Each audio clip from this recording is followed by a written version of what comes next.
नमस्कार दोस्तों, मैं सुमित चतुर्वेदी आपका इस ऑनलाइन प्लेटफॉर्म पे हार्दिक स्वागत करता हूं।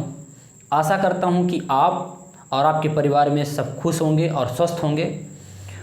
आइए चलते हैं एक नया सब्जेक्ट जो कि विभिन्न कॉम्पिटिटिव एग्जामों में पूछा जाता है, इंग्लिश। बहुत सारे ऐसे एग्जाम होते हैं जिसमें इंग्लिश का पोर्शन रहता है और बहुत सारे ऐसे एग्जाम होते हैं जिसमें इंग्लिश का पोर्शन नहीं होता है। जैसे हम देखें तो एसएससी इंग्लिश पूछता है, बैंक इंग्लिश पूछता है। ये मध्य प्रदेश की बात करें तो मध्य प्रदेश में फॉरेस्ट गार्ड में इंग्लिश आती है, आपका एमपी एसआई में इंग्लिश आती है ना।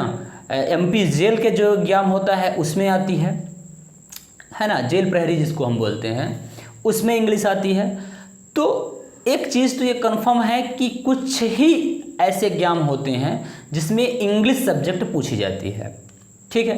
तो पूछने का तरीका क्या होता है, क्राइटेरिया क्या होता है, जैसे इनका सबका क्राइटेरिया अलग अलग होता है। जैसे बैंक है तो 50% आपका वोकैब रहता है, बेस रहता है, वोकैब का बेस रहता है, 50% आपका ग्रामर बेस रहता है। एसएससी का भी यही इसी तरह चलता है। अब देखें तो एमपी में जैसे एमपी एसआई होगी, फॉरेस्ट गार्ड हो गया, आपका एमपी जेल प्रहरी हो गई, तो ये जो एग्जाम होते हैं इसमें इंग्लिश का ऐसा क्राइटेरिया बनाया हुआ है कि इसमें लगभग 80 से 85% ग्रामर आता है और 15 से 20% क्या आता है वोकैब के बेस पर पैसेज आ जाता है।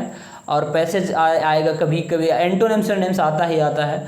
तो इसमें 15 से 20% ये मान के चलिए कि आपका वोकैब रहता है, 80 से 85% आपका ग्रामर रहता है, ठीक है। इंग्लिश एक लैंग्वेज है जिसमें ग्रामर दिया गया है, ठीक है। तो ग्रामर को पहले हम पढ़ें तो ग्रामर में कुछ लिमिटेड सब्जेक्ट हैं, ठीक है। अरे ग्रामर में क्या होता है, कुछ लिमिटेड चैप्टर होते हैं, सब्जेक्ट मैंने बोल दिया गलत, ये लिमिटेड चैप्टर होते हैं उसमें। तो अगर उन चैप्टरों का अध्ययन हम कर लें तो क्या है कि इंग्लिश के ग्रामर से जो क्वेश्चन आएंगे वो हमसे गलत नहीं होंगे। तो हम पहले क्या करते हैं, पहले ग्रामर पे चलते हैं, पहले ग्रामर पढ़ेंगे, फिर इसके बाद हम वोकैब पे चर्चा करेंगे, वोकैब पढ़ेंगे, वोकैब याद करेंगे, वोकैब पे जो क्वेश्चन बनते हैं उस पर भी हम बात करते हैं। आइए चलते हैं, देखते हैं कि इंग्लिश के ग्रामर में कौन कौन से मतलब जो चैप्टर बनाए गए हैं वो कौन कौन से हैं।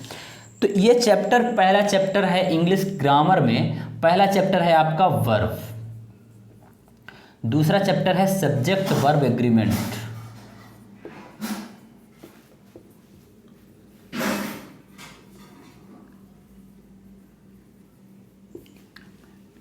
तीसरा चैप्टर है आपके पास नाउन, चौथा चैप्टर मान लीजिए इसी में लिख देता हूं आगे प्रोनाउन, पांचवा चैप्टर है एडजेक्टिव, छठवां चैप्टर है एडवर्ब है ना, सातवां चैप्टर है आपका प्रीपोजिशन,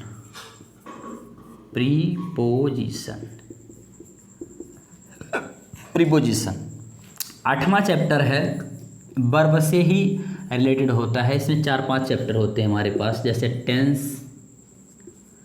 दूसरा वॉइस,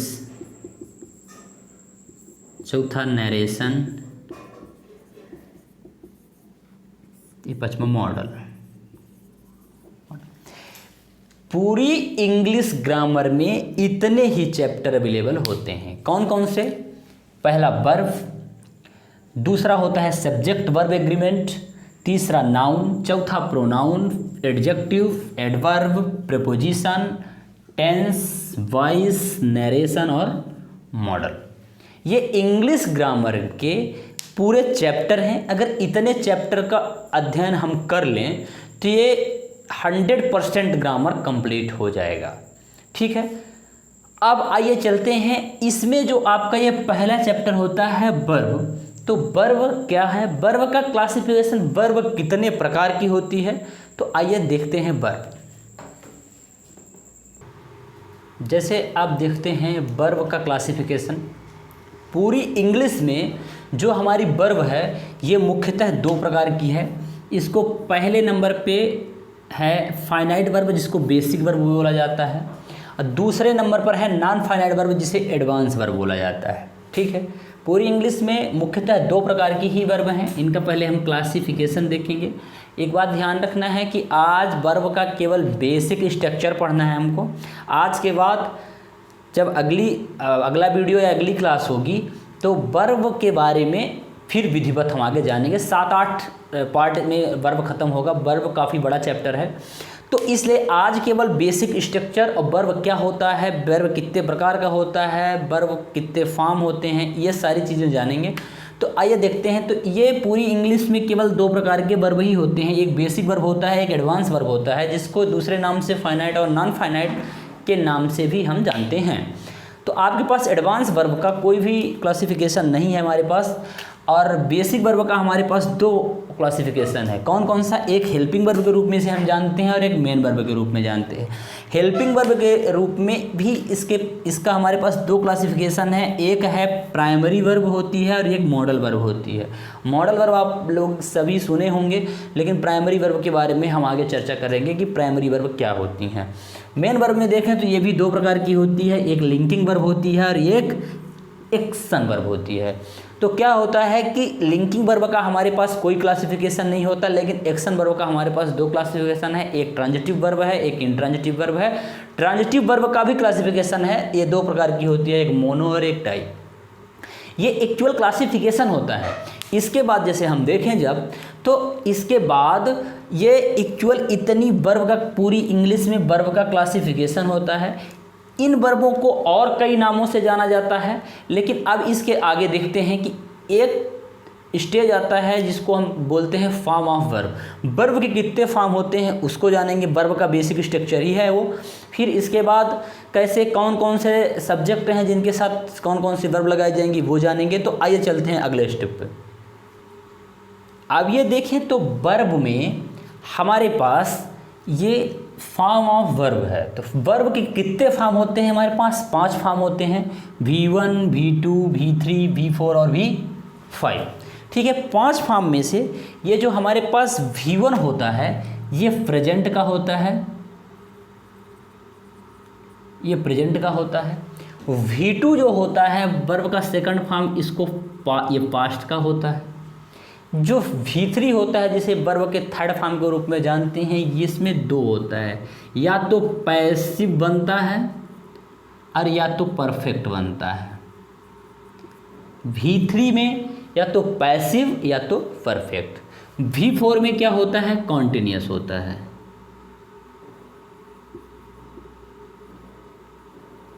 कॉन्टिन्यूअस होता है। V5 ये भी प्रेजेंट का होता है,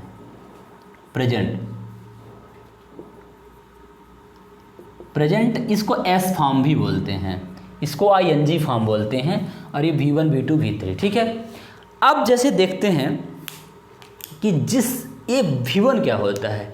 V1 जैसे प्रेजेंट में जैसे आपका जो गो हो गई, इसमें जब कोई भी फॉर्म नहीं लगी, जैसे गो जब प्लूरल वर्ब के साथ जो पहले पढ़े होंगे उनको समझ में आएगा, जो नहीं पढ़े हैं तो जो पढ़ा रहा हूँ सुनते चलो, आगे सारी चीज़ें क्लियर हो जाएंगी।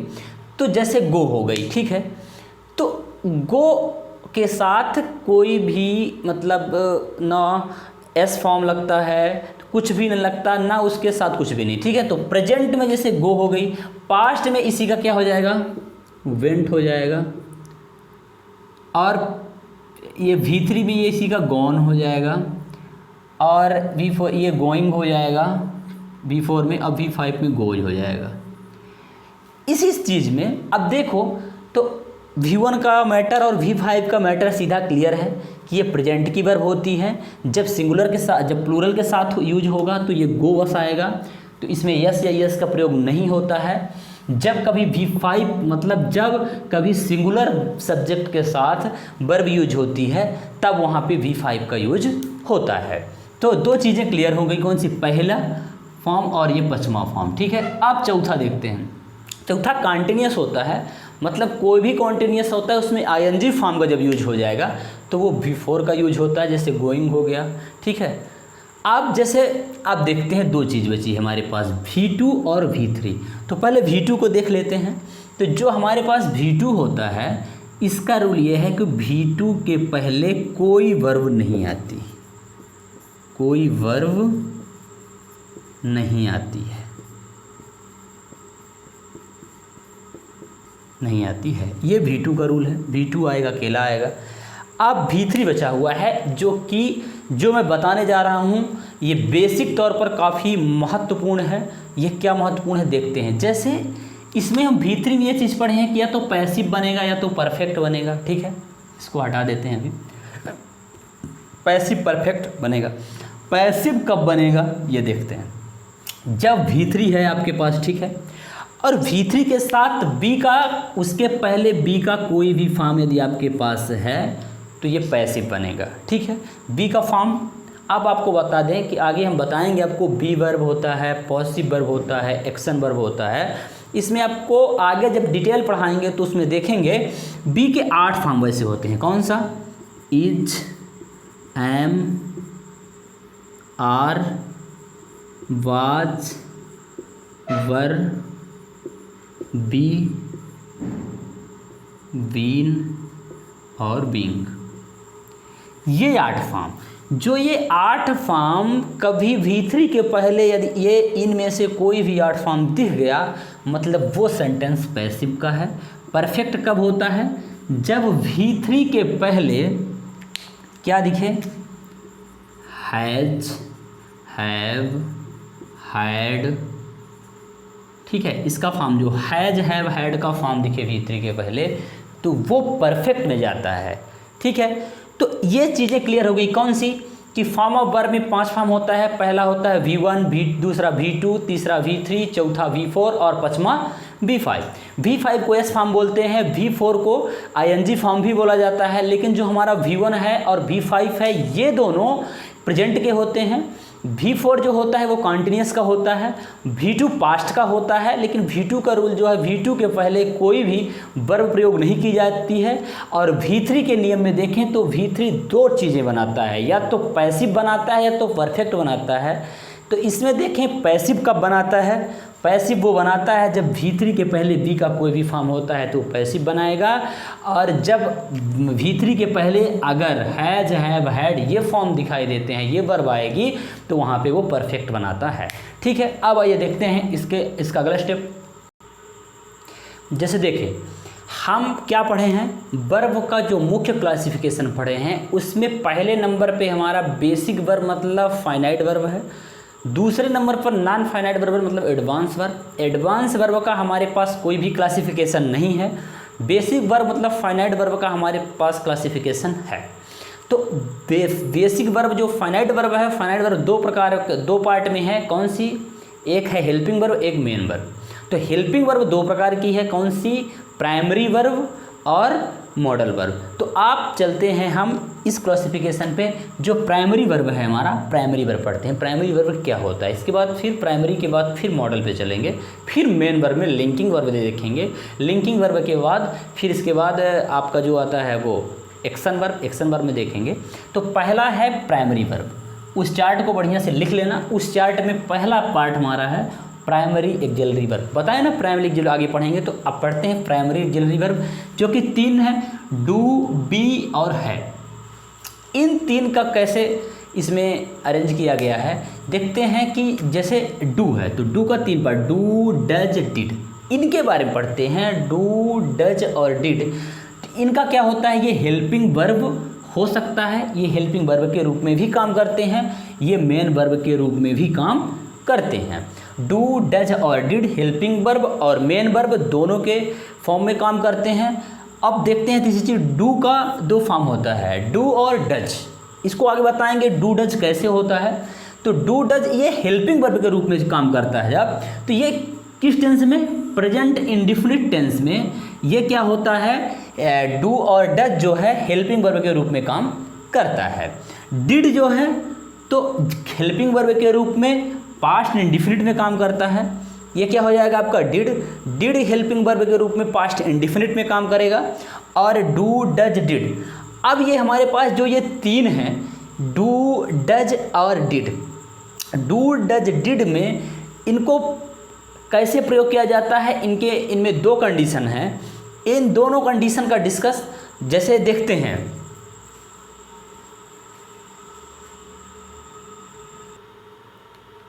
डू, डिड और जो डज है ये दो कंडीशन में हेल्पिंग वर्ब का काम करती है।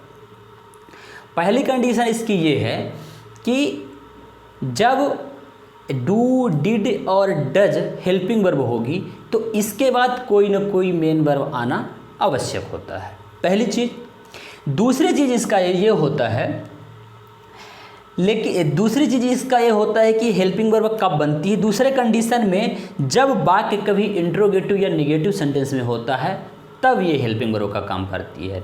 जो चूँकि अफर्मेटिव सेंटेंस में प्रेजेंट और पास्ट की ये दोनों वर्ब हैं, जैसे ये प्रेजेंट में यूज होती है और ये पास्ट में यूज होती है। डू और डज प्रेजेंट में यूज होती है और डिड पास्ट में यूज होती है। तो इसमें क्या होता है कि अफर्मेटिव सेंटेंस में डू और डज का प्रयोग नहीं किया जाता, डिड का भी प्रयोग नहीं किया जाता, किसमें, अफर्मेटिव में। जब हम इंट्रोगेटिव सेंटेंस बनाएंगे या निगेटिव टाइप का सेंटेंस बनाएंगे तब उस कंडीशन में डू, डिड या डज हेल्पिंग वर्ब का काम करती हैं। ठीक है, तो पहली कंडीशन क्या हो गई, पहली कंडीशन ये हो गई कि डू, डिड और डज के बाद एक मेन वर्ब का आना जरूरी होता है, लेकिन यह हमेशा V1 के फॉर्म में। हाँ, एक चीज़ और है कि जब ये आएंगी तो इसके बाद वर्ब का फर्स्ट फॉर्म होना अत्यंत आवश्यक होता है। फिर दूसरी कंडीशन है helping verb do, did, does तब बन सकती हैं जब वाक्य इंट्रोगेटिव या निगेटिव टाइप का हो। ठीक है, तो डू, डिड, डज, तो डू और डज जो है ये प्रेजेंट की वर्ब है, प्रेजेंट की वर्ब है, और डिड जो है पास्ट की वर्ब है, पास्ट की वर्ब है। पास्ट इंडिफिनिट के स्ट्रक्चर में ये काम होता है, लेकिन अफर्मेटिव सेंटेंस में इन वर्बों का यूज नहीं होता है। इन वर्बों का यूज जब इंट्रोगेटिव बनाते हैं या निगेटिव बनाते हैं तब होता है। ये रूल आप लिख लीजिएगा या स्क्रीनशॉट ले लीजिएगा। अब चलते हैं इसके आगे। जैसे आपको पता है कि डू, डिड और डज प्रेजेंट इंडिफिनिट और पास्ट इंडिफिनिट की वर्ब है ना। प्रेजेंट और पास्ट इंडिफिनिट में हेल्पिंग वर्ब का यूज किया जाता है। तो अब ये देखते हैं कि प्रेजेंट इंडिफिनिट और पास्ट इंडिफिनिट में इसमें इसका हेल्पिंग वर्ब के रूप में कैसे यूज करते हैं। तो प्रेजेंट इंडिफिनिट जो टेंस हमारे पास है, तो जब इसमें हम अफर्मेटिव सेंटेंस का जब हम स्ट्रक्चर बनाते हैं तो पहले सब्जेक्ट होता है, इसमें या तो V1 का फॉर्म आएगा या V5 आएगा, फिर ऑब्जेक्ट हो जाता है। इसमें कोई भी हेल्पिंग वर्ब का यूज नहीं होता, इसमें कोई भी हेल्पिंग वर्ब का यूज नहीं होता है। अफर्मेटिव सेंटेंस बनाते समय प्रेजेंट इंडिफिनिट में किसी भी हेल्पिंग वर्ब का यूज नहीं होता है। जैसे एक सेंटेंस ले लेते हैं, he goes to Rewa. Rewa लिख लो या होम लिख लो, होम। यहां पे सब्जेक्ट क्या हो गया हमारा, ही। वर्ब क्या थी हमारी, गो। लेकिन ही जो है सिंगुलर वर्ब है, तो सिंगुलर वर्ब के साथ यस या ईएस का प्रयोग किया जाता है। जब प्लूरल वर्ब होती है, यहीं पे आई होता है, यदि आई तो यहाँ गोज ना होकर के गो होता। ठीक है, सिंगुलर वर्ब क्या होती है, प्लूरल वर्ब क्या होती है, तो ये सब्जेक्ट क्या होते हैं ये हमको आपको बताते हैं। जैसे लिखा है ही गोज टू रीवा, तो ये अफर्मेटिव सेंटेंस है। अफर्मेटिव सेंटेंस में यस या ईएस का प्रयोग होता है। तो जब V1 का फॉर्म की बात करेंगे, जब यस या ईएस का प्रयोग नहीं होगा तो वो V1 होता है, जब यस या ईएस का प्रयोग होता है तब वो V5 होता है। ठीक है, अब यहाँ पे देखें कि ये सिंगुलर सब्जेक्ट है तो प्लूरल में चेंज होता है। तो सिंगुलर सब्जेक्ट कौन कौन से हैं, सिंगुलर सब्जेक्ट आप लोग नोट करिएगा, लिख लीजिएगा।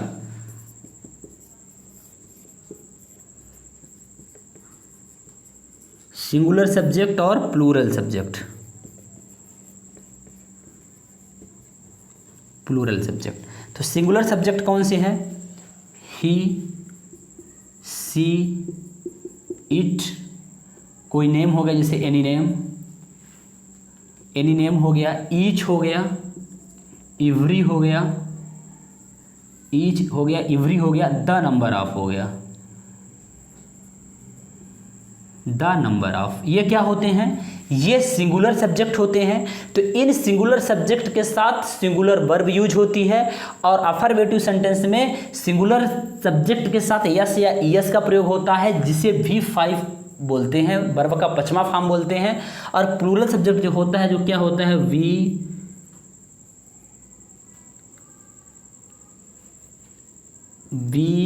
यू दे, फिर ईच एवरी और द नंबर ऑफ है ना, तो ये इसमें हो जाएगा।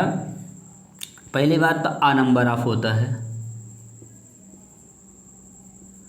आ नंबर ऑफ, फिर अ प्लेनिटी ऑफ होता है, the plenty of, the plenty of. तो ये प्लूरल सब्जेक्ट कौन कौन सी होते हैं, आई भी इसी में ऐड होता है, आई बी यू, ये दे, a number of, the plenty of, ये क्या होते हैं, ये प्लूरल सब्जेक्ट होते हैं। इनके साथ प्लूरल वर्ब यूज की जाती है। पर देखो क्या होता है कि जैसे यहाँ पे अगर आई होता तो यहाँ पे गो होता, गो मतलब ऐसे इसका प्रयोग होता, ये वी का पहला फॉर्म इसमें यूज हो जाता, ठीक है। अब वर्ब कैसे, जैसे वर्ब यहीं पे देख लेते हैं, वर्ब कैसे, वर्ब जैसे हमारे पास सिंगुलर वर्ब देखते हैं। सिंगुलर वर्ब कौन कौन सी होती हैं, जैसे इज, बाज है ना, इज हो गया, बाज हो गया, हैज हो गया, इज, बाज, हैज है ना। फिर इसके बाद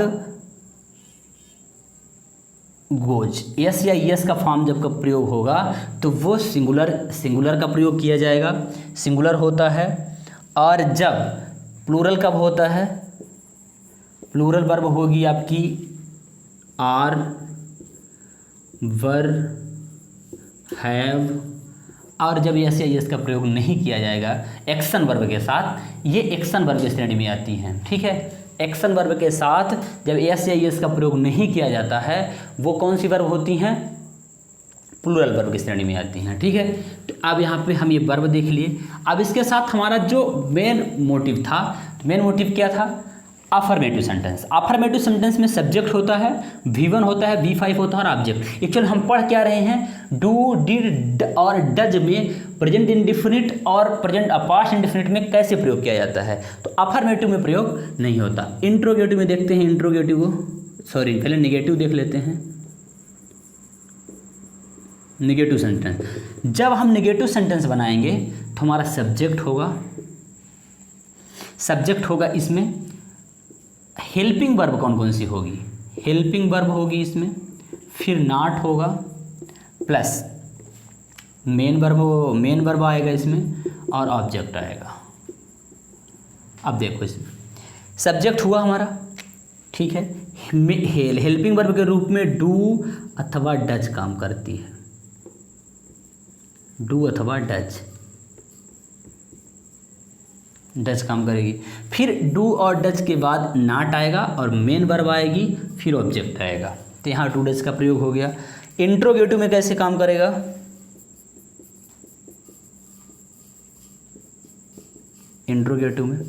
इंट्रोगेटिव में क्या होता है कि जैसे ये हेल्पिंग वर्ब है ना, हेल्पिंग वर्ब में सब्जेक्ट के पहले जब आती है तो वो इंट्रोगेटिव हो जाता है। तो पहले हेल्पिंग वर्ब होगा, फिर सब्जेक्ट होगा, फिर मेन वर्ब होगा, फिर ऑब्जेक्ट होगा। तो इसमें हेल्पिंग वर्ब कौन सी हो जाएगी, ये डू और डज, ठीक है।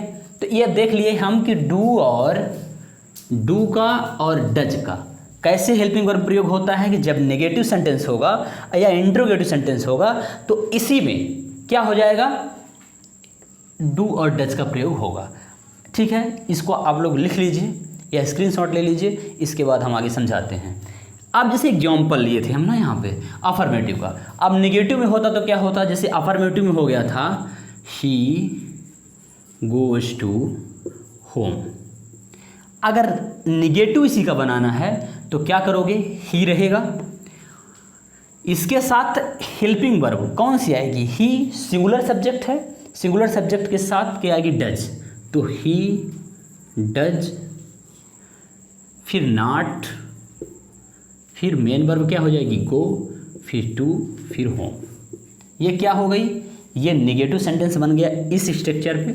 अगर आपको इंट्रोगेटिव बनाना है तो क्या करना है आपको इंट्रोगेटिव बनाते समय जो आपका क्या था, इंट्रोगेटिव बनाते समय आपकी हेल्पिंग वर्ब जो है, हेल्पिंग वर्ब सब्जेक्ट के पहले आएगी। हेल्पिंग वर्ब क्या लगाए थे हम, डज।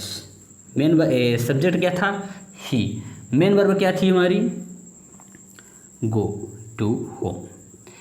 ये हमारा क्या हो गया, एग्जाम्पल है इंट्रोगेटिव का।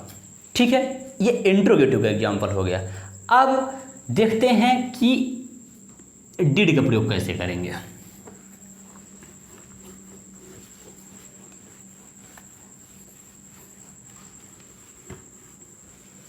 तो डिड का प्रयोग हम किस में करते हैं, पास्ट इंडेफिनिट में।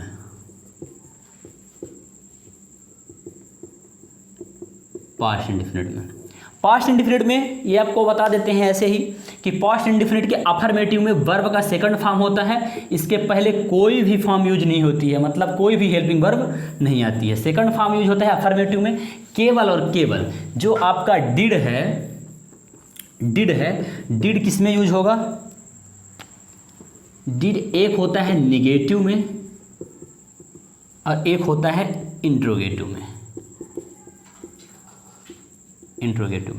लेकिन एक चीज़ ध्यान रखना, जब नेगेटिव, जैसे नेगेटिव का स्ट्रक्चर बनाना है अपने को, तो नेगेटिव स्ट्रक्चर में सब्जेक्ट हो जाएगा, वर्ब में क्या आएगी, हेल्पिंग वर्ब में, हेल्पिंग वर्ब होगी आपकी डिड। ठीक है, फिर क्या आएगा हेल्पिंग वर्ब के बाद, मेन वर्ब। लेकिन एक चीज़ ध्यान रखना, मेन वर्ब में इसमें वर्ब का फर्स्ट फॉर्म यूज होगा। ठीक है, V1। ठीक है, V1 के बाद, अब नेगेटिव है ना, हेल्पिंग वर्ब के बाद पहले आएगा नॉट प्लस नॉट, फिर नॉट के बाद आएगा मेन वर्ब और मेन वर्ब के बाद आएगा ऑब्जेक्ट। ये हो गया। अब मेन वर्ब V1 के फॉर्म में होगी, मतलब वर्ब का फर्स्ट फॉर्म का यूज होगा। इंट्रोगेटिव में क्या होता है, यही हेल्पिंग वर्ब जैसे आपकी डिड है, डिड सब्जेक्ट के पहले आएगी। ठीक है, फिर सब्जेक्ट आता है, फिर आपका क्या आएगा, मेन वर्ब आएगी और मेन वर्ब का फर्स्ट फॉर्म आता है, ये ध्यान रखना है। मेन वर्ब आएगा, फिर ऑब्जेक्ट आएगा, फिर ऑब्जेक्ट आएगा और फिर लास्ट में क्वेश्चन मार्क आएगा। क्वेश्चन मार्क जरूर लगाना, क्वेश्चन मार्क जरूरी है। जब भी किसी भी कंडीशन में जब आपकी हेल्पिंग वर्ब सब्जेक्ट के पहले आती है तो वो इंट्रोगेटिव सेंटेंस होता है। ठीक है, तो डिड का प्रयोग इन दो कंडीशन में होता है, डू और डज का प्रयोग उन दो कंडीशन में होता है प्रेजेंट इंडेफिनिट में। तो आज का ये जो क्लास था वर्ब का, तो वर्ब में हम वर्ब का क्लासिफिकेशन पढ़े, वर्ब क्या होता है ये पढ़े, फिर प्राइमरी वर्ब में केवल एक चीज़ पढ़े, डू। तो डू, डज और डिड इनका कहाँ प्रयोग होता है ये चीज़ हम बता दिए कि डू और डज जो है आपका प्रेजेंट इंडेफिनिट के नेगेटिव और इंट्रोगेटिव सेंटेंस में यूज होता है, और आपका जो डिड है ये पास्ट इंडेफिनिट के इंट्रोगेटिव और नेगेटिव में होता है। लेकिन जब डू, डज और डिड प्रयोग किया जाता है नेगेटिव और इंट्रोगेटिव में, तो इसके साथ वर्ब का फर्स्ट फॉर्म यूज होता है। जितना आज पर बताए हैं इसको अच्छे से पढ़ना है, रीड करना है, जो समझना है उसको कमेंट करना है। इसके बाद नेक्स्ट पार्ट हम कल बात करेंगे किसमें, आपकी वर्ब में। वर्ब में 7-8 पार्ट में ही वर्ब खत्म होगा, वर्ब क्योंकि काफ़ी लंबा होता है। तो आप इस चैनल को लाइक कर दीजिए, शेयर कीजिए, सब्सक्राइब कीजिए। So thank you.